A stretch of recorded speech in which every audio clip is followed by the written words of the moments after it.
जय माँ लक्ष्मी। प्राचीन काल की बात है। एक गांव में एक ब्राह्मण रहता था।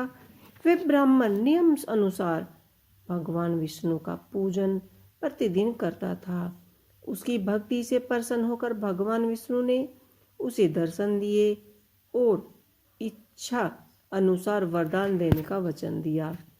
ब्राह्मण ने माता लक्ष्मी का वास अपने घर में होने का वरदान मांगा।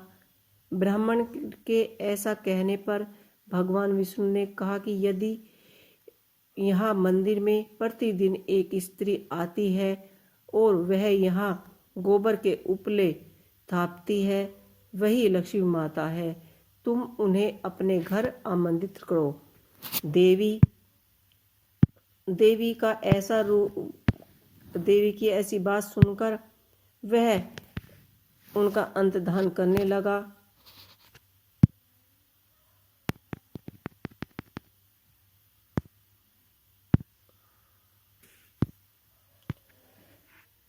ऐसा कहकर भगवान विष्णु अदृश्य हो गए और दूसरे दिन सुबह से ही ब्राह्मण देवता देवी लक्ष्मी के इंतजार में मंदिर के सामने जाकर बैठ गए। उसने लक्ष्मी जी को गोबर के उपले थापते हुए देखा और उन्होंने अपने घर पधारने का आग्रह किया।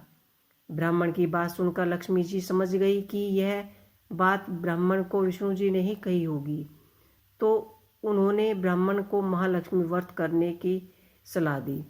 लक्ष्मी जी ने ब्राह्मण से कहा कि तुम 16 दिन तक महालक्ष्मी व्रत करो और व्रत के आखिरी दिन चंद्रमा का पूजन करके आरती देने से तुम्हारा व्रत पूर्ण हो जाएगा। ब्राह्मण ने भी लक्ष्मी के कहे अनुसार व्रत किया और देवी लक्ष्मी भी अपने मनोकामना पूर्ण की। उनकी उसी दिन से व्रत श्रद्धापूर्वक किया जाने लगा। तो ये थी महालक्ष्मी जी की कहानी। आप लोगों को ये महालक्ष्मी जी की कहानी कैसी लगी?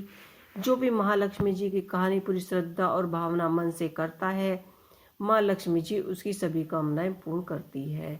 तो सुनने वालों का भी भला और कहने वालों का भी भला। इसी के साथ जय माँ लक्ष्मी।